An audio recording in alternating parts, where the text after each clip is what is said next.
서울 마포구의 작은 원룸. 밤 11시 12분.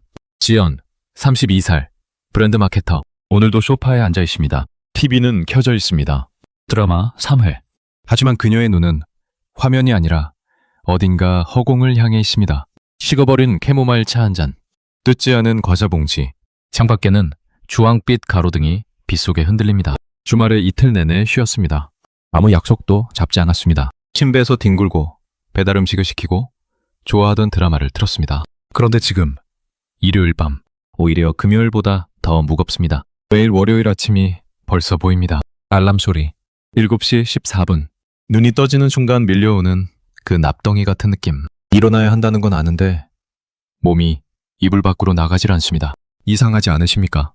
분명히 쉬었는데 쉰 것 같지 않습니다. 분명히 잤는데 눈 뜨자마자 피곤합니다. 좋아하던 드라마가 10분도 안 돼서 시시해집니다. 친구가 맛집 가자고 연락이 와도 귀찮다는 말이 먼저 나옵니다.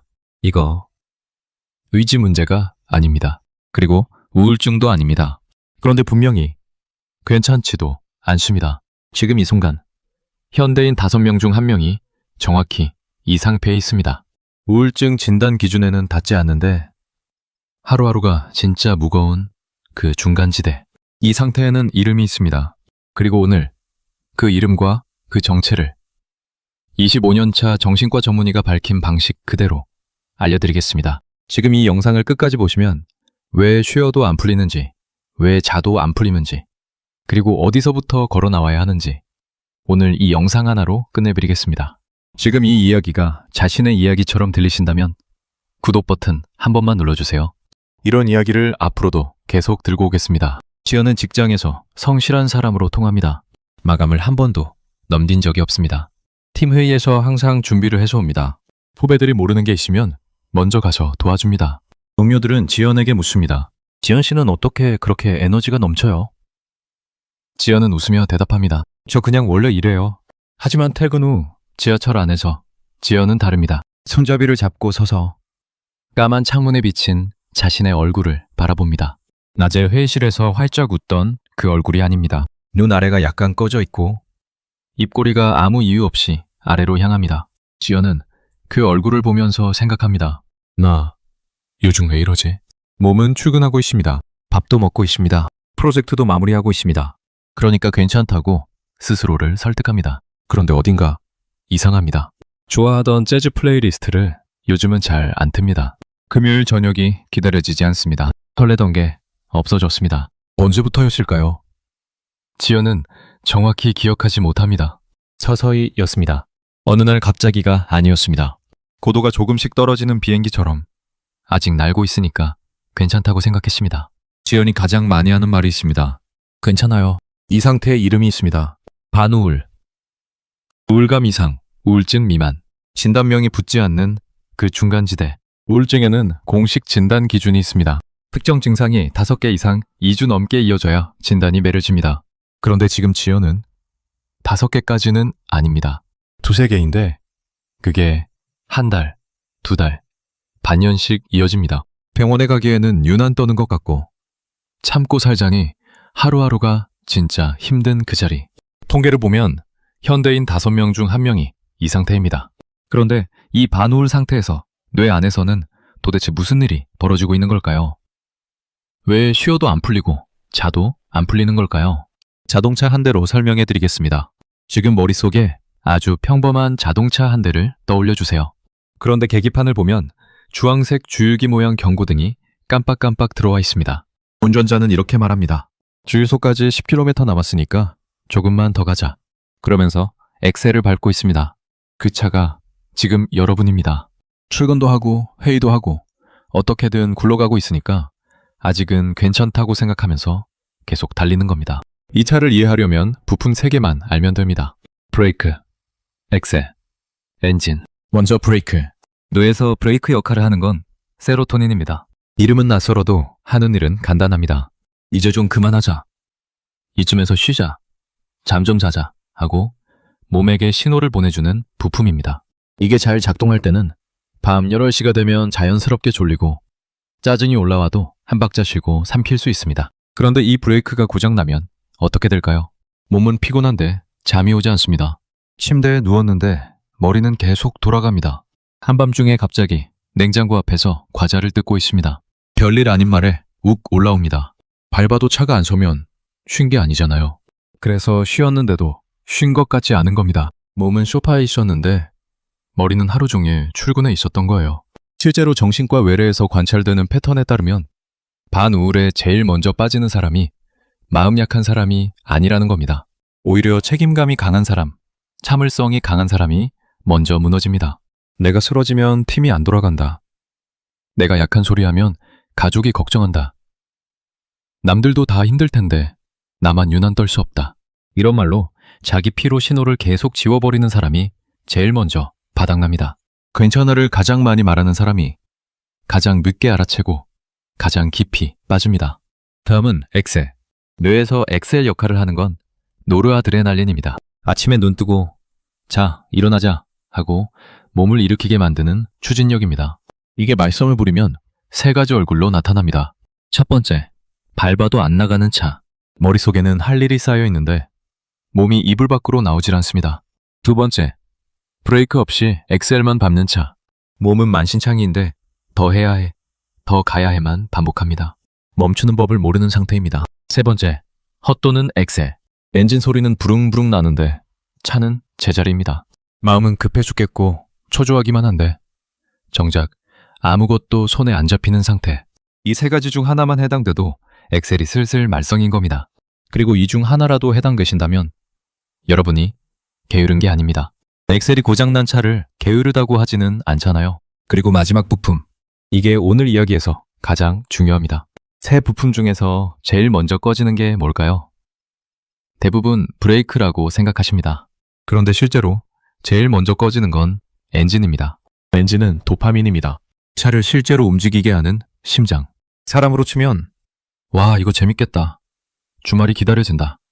저거 먹고 싶다 하는 두근거림입니다. 이 엔진이 꺼지면 세상이 흑백으로 바뀝니다. 좋아하던 드라마를 10분 보다가 끄고 친구가 맛집 가자는데 귀찮다가 먼저 나오고 콘서트 티켓 예매에 성공했는데 막상 당일에 가기 싫어집니다. 좋은 일이 생겨도 진심으로 기쁘지 않은 그 상태. 예전에 좋아하던 걸 다 잃어버린 것 같은 그 공허함. 이게 성격이 변한 게 아니라 엔진이 꺼진 거였습니다. 엔진이 가장 먼저 꺼지는 이유는 세 부품 중에서 가장 정교하고 섬세하기 때문입니다. 그래서 외부 충격에 제일 먼저 반응합니다. 반우울의 첫 번째 신호가 바로 여기서 나옵니다. 불면보다 먼저, 무기력보다 먼저. 예전엔 분명히 좋았는데 요즘 다 시시하네. 이 감각이 먼저 옵니다.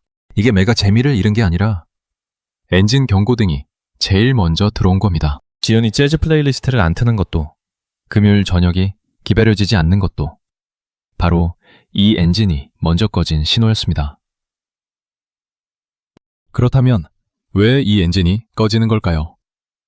브레이크랑 엑셀은 왜 같이 흔들리는 걸까요? 자동차에서 부품 3개가 한꺼번에 멈추는 이유는 하나밖에 없습니다. 연료입니다. 반우울 상태에서 뇌의 연료가 뭘까요? 놀라지 마세요. 수면과 식사입니다. 뻔한 소리처럼 들리실 수 있습니다. 하지만 이건 의지의 문제가 아니라 뇌라는 기계를 돌리는 물리적인 연료 이야기입니다. 우리가 먹는 단백질 안에 부품의 원료가 들어있습니다. 계란, 두부, 바나나, 견과류, 닭가슴살 같은 음식 속 성분이 뇌에서 브레이크, 엑셀, 엔진의 재료로 바뀝니다. 그런데 원료만 있다고 부품이 저절로 만들어지는 건 아닙니다. 공장이 돌아야 합니다. 그 공장이 언제 가동되냐?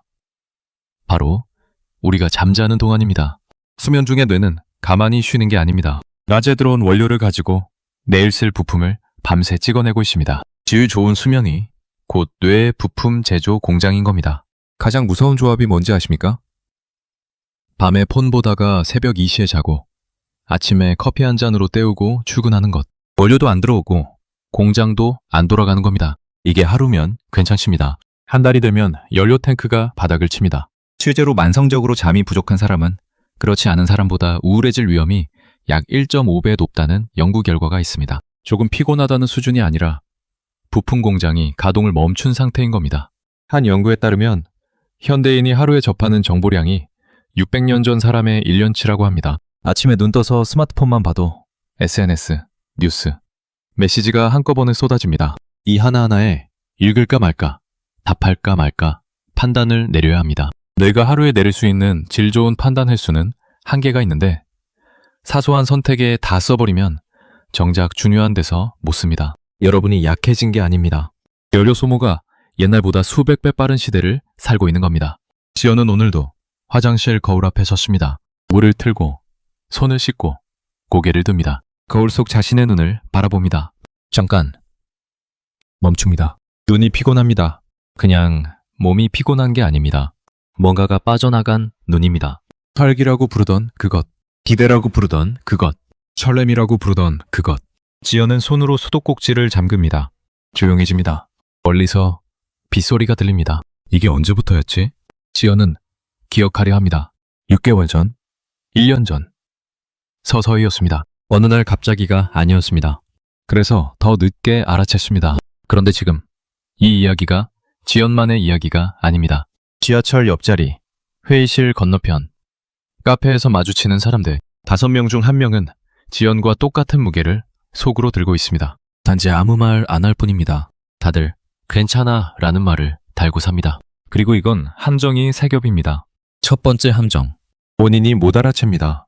거울을 안 보면 눈썹이 잘렸는지 모르듯이 우리는 자기 컨디션이 떨어지고 있다는 걸 쉽사리 알아차리지 못합니다. 두 번째 함정, 가장 가까운 사람이 가장 늦게 합니다. 매일 얼굴을 보는 사이일수록 서서히 진행되는 변화를 오히려 더 놓칩니다. 밥도 잘 먹잖아, 출근도 하잖아 하면서 괜찮은 쪽만 보려 합니다. 세 번째 함정, 우울 관련 증상으로 처음 병원을 찾은 사람의 64.7%가 내과를 갔습니다. 처음부터 정신과를 간 사람은 100명 중 6명 뿐이었습니다. 아픈 사람은 있는데 정작 맞는 진료실에는 아무도 못 간 겁니다. 나머지는 푹 주무세요 라는 말과 함께 감기약을 손에 쥐고 집으로 돌아갑니다. 당신이 몇 달째 이 무거움을 혼자 들고 있었던 이유, 나약해서가 아닙니다. 이 3겹의 함정을 아무도 알려주지 않았기 때문입니다. 자동차 비유로 다시 돌아가겠습니다. 경고등이 왜 깜빡이었는지 이제 보이시죠? 연료 탱크가 비어 있었던 겁니다. 연료가 안 들어오니까 원료가 부족하고, 원료가 부족하니까 밤새 공장이 못 돌고, 공장이 못 도니까 브레이크도, 엑셀도, 엔진도 전부 힘을 잃습니다. 브레이크가 안 잡히니까 잠이 안 오고, 엑셀이 안 밟히니까 아침에 못 일어나고, 엔진이 꺼지니까 뭘 해도 재미가 없습니다. 새 부품이 각자 따로 고장난 게 아닙니다. 연료가 비어서 셋이 한꺼번에 꺼진 겁니다. 의지 문제가 아니라 주유 문제였던 겁니다. 지연은 그날 밤 침대 옆 바닥에 앉았습니다. 무릎을 끌어안고 아무것도 하지 않았습니다. 그냥 앉아 있었습니다. 조용한 방, 멀리서 빗소리, 그리고 어디선가 발소리가 났습니다. 타박타박, 귤이었습니다. 3살 난 주황색 고양이, 귤. 지연이 2년 전 혼자 살기 시작하면서 입양한 고양이입니다. 귤은 가만히 마셔 지연의 옆구리에 몸을 기댔습니다. 따뜻했습니다. 지연은 손을 내려서 귤의 등을 천천히 쓸어주었습니다. 그르릉. 귤이 가르랑거렸습니다. 지연의 눈에 뭔가가 맺혔습니다. 이 장면이 당신의 장면과 겹치시나요? 지금 당신도 어딘가에서 비슷한 밤을 보내고 있을지 모릅니다. 분명히 쉬었는데 쉰 것 같지 않고, 분명히 자고 일어났는데 눈 뜨자마자 피곤하고, 예전에는 분명히 좋아하던 것들이 이제는 시시하게 느껴지는 그 밤. 이건 당신이 무너지고 있는 게 아닙니다. 당신의 뇌가 연료가 바닥났다고 신호를 보내고 있는 겁니다. 이 신호가 들린다는 것 자체가 당신 안에 아직 점검 기능이 살아있다는 증거입니다. 혹시 지금 누군가 당신한테 힘내 혹은 긍정적으로 생각해 라고 말할 때 오히려 더 가라앉는 느낌이 드신 적 있으신가요? 그건 당신이 약한 게 아닙니다. 연료 탱크가 빈 채로 더 밟아 라고 소리치는 것과 똑같거든요. 여러 대규모 인상 연구를 종합해보면 화학물질 하나가 감정을 실제로 끌어올린다는 결과가 반복적으로 확인됩니다. 기분은 마음먹기가 아니라 몸 안의 화학 반응입니다. 그러니까 기름을 채우는 것이 먼저입니다. 그렇다면 어떻게 채울까요? 여기서 순서가 진짜 중요합니다. 많은 분들이 이 지점에서 실수를 합니다. 그래, 오늘부터 미라클 모닝, 운동, 독서, 새벽 5시 기상. 그러다가 3일 만에 완전히 뻗어버립니다. 탱크에 기름이 한 방울도 없는데 엑셀부터 확 받는 겁니다. 반우울에서 걸어 나오려면 정해진 순서가 있습니다. 연료, 브레이크, 엑셀, 엔진. 중간을 건너뛰면 안 됩니다. 1단계, 연료 채우기. 수면과 식사. 다른 단계로 가기 전에 2주는 이것만 하셔도 됩니다. 수면에서 대부분이 모르는 게 하나 있습니다. 잠을 잘 못 자는 사람한테 제일 효과 있는 방법은 수면제가 아닙니다. 불면증 치료 최전선에서 쓰이는 기법 중에 자극 통제라는 게 있습니다. 스탠퍼드 수면 클리닉에서도 쓰는 방법인데 핵심은 딱 하나입니다. 침대를 잠 이외의 용도로 쓰지 않는 것입니다. 침대에서 폰 보기, 침대에서 유튜브 보기, 침대에서 뒤척이며 걱정하기. 이걸 전부 끊는 겁니다. 누웠는데 15분 안에 잠이 안 오면 일어나서 거실로 나갑니다. 이상하게 들리죠? 그런데 침대에서 뒤척이면 뇌가 여기는 고민하는 곳이라고 기억해버립니다. 일어났다가 졸릴 때 다시 누우면 뇌가 침대를 잠자는 곳으로 재학습합니다. 이걸 3일만 해보세요. 신기한 일이 생깁니다. 침대에 눕는 순간 눈이 무거워지기 시작합니다. 연구에 따르면 이 방법 하나만으로 수면 효율이 뚜렷하게 올라갑니다. 수면제 없이요. 2주만 해보세요. 알람 소리에 눈 뜨는 게 아니라 알람 전에 눈이 떠지는 아침이 옵니다. 식사는 아침에 단백질 한 입이면 됩니다. 계란 하나, 두부 몇 조각, 견과류 한 줌, 바나나 하나. 이 중에 아무거나 하나. 이게 브레이크, 엑셀, 엔진의 원료입니다. 아침을 안 드시는 분들, 시간이 없어서 라고 하시는데 사실 시간이 아니라 연료가 없어서 시간을 못 만드는 겁니다. 뇌가 굳이 일어나서 밥까지 먹어야 하나 하고 판단하는 것 자체가 이미 연료 부족 증상입니다. 오늘 밤부터 딱 하나만 바꿔보세요. 침대에서 스마트폰 쓰지 않기. 누웠는데 잠이 안 오면 일어나서 나오기. 이게 수면 공장 가동 스위치입니다.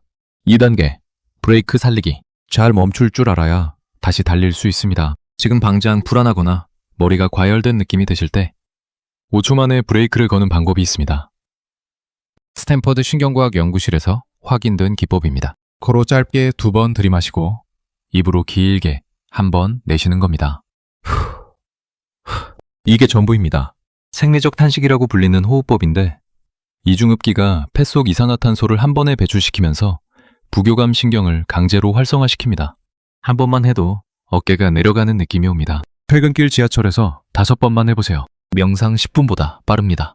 여기서 꼭 경고해드려야 할 것들이 있습니다. 가짜 휴식을 조심하세요. 여러분이 쉬었다고 생각하는 시간 중에 뇌가 진짜 쉰 시간이 얼마나 될까요? 침대에서 쇼츠 3시간은 뇌한테는 야근 3시간입니다. 이왕 쉬는 거 어디라도 다녀와야지 하고 왕복 4시간 관광지 다녀오기. 이것도 평일 업무와 같은 수준의 에너지를 쓰는 겁니다. 진짜 브레이크는 자극을 줄이는 겁니다. 5분 동안 눈 감고 아까 그 호흡을 반복하는 것. 이게 가짜 휴식 3시간보다 뇌한테 훨씬 실질적인 쉼입니다. 아무것도 안 하고 조용히 쉬는 행위가 게으름이 아니라 가장 적극적인 행동이라는 것. 이게 브레이크를 살리는 핵심입니다. 3단계, 엑셀 살리기단. 작게 시작해야 합니다.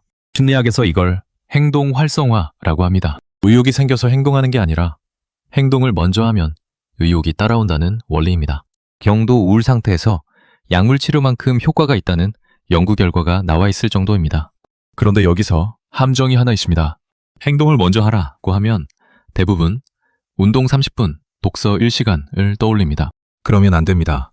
연료 탱크가 겨우 1칸 찬 상태에서 고속도로에 올라타는 것과 같습니다. 시작은 정말 작아야 합니다. 이불 걷기, 세수하기, 현관문 열고 한 발 내딛기, 입술 핥기. 이게 별것 아닌 것 같죠? 그런데 아침에 눈 떴는데 이불 걷는 것조차 산을 오르는 것 같았던 적 있으시잖아요. 그때 그걸 해냈다면 그게 엑셀 한 번 밟은 겁니다. 그 작은 움직임이 다음 행동을 끌어냅니다. 이불 걷었으니 세수하고, 세수했으니 옷 갈아입고, 옷 갈아입었으니 현관문 열고, 거울 앞에 서는 순간 오늘 뭐 하지? 라는 생각이 떠오릅니다.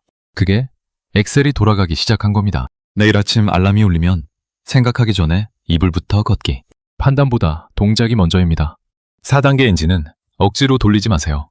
이게 가장 중요한 경고입니다. 정신과 업계 안에서 상식처럼 공유되는 이야기가 있습니다. 우울한 상태에서 자살 위험이 가장 높아지는 시점이 밑바닥이 아닙니다. 오히려 회복이 시작된 직후입니다. 왜냐하면 회복은 이 순서로 돌아오기 때문입니다. 연료가 조금씩 차고 브레이크가 먼저 회복되고 엑셀이 돌아오고 엔진은 마지막. 브레이크랑 엑셀이 돌아왔다는 건 나 이제 움직여야 해 라는 생각이 다시 드는 상태입니다. 그런데 엔진은 아직입니다. 움직여야 한다는 생각은 돌아왔는데 움직이고 싶다는 느낌은 아직 없는 그 모순된 시간. 이게 가장 고통스러운 구간입니다. 그래서 엔진부터 억지로 돌리면 안 됩니다.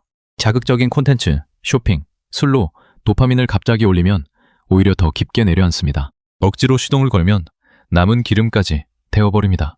지연은 오늘 같은 소파에 앉아 있습니다. 그런데 조금 다릅니다. 귤이 옆에 있습니다. 작은 램프가 켜져 있습니다. 테이블 위에 노트 한 권이 펼쳐져 있습니다.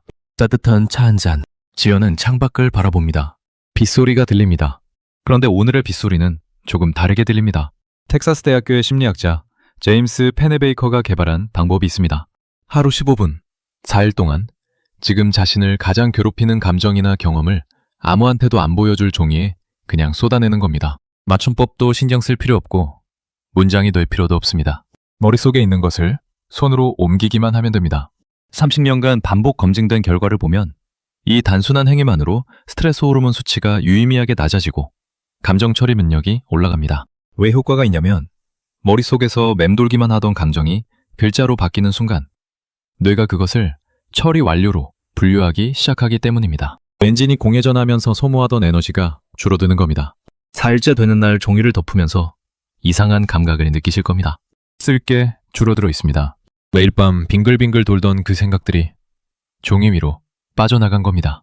그게 회복의 신호입니다. 오늘 이야기를 정리하겠습니다. 여러분이 매일 겪고 있는 그 무거움, 우울증은 아닌데 괜찮지도 않은 그 상태. 이름이 있었습니다.